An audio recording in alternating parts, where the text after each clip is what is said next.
This Mother's Day, college and career-bound families gathered at cons where we presented mothers with medals and certificates to celebrate the role that mothers play in our lives.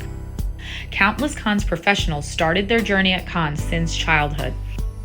Today, they are your doctors, professors, lawyers, educators, and more. Mothers have always been in the picture since day one. For this year's college-bound students, their mothers have been equally involved.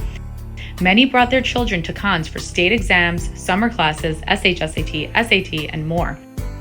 Today, they are the proud mothers of kids headed to UPenn, Cornell, Sophie Davis, NYU, Columbia, Macaulay, and more. At cons, we are creating a network of mothers of high-achieving individuals to ensure the sharing of their best practices. So on this Mother's Day, let us honor and express our deepest gratitude to these extraordinary mothers. May their efforts continue to inspire us all. Happy Mother's Day.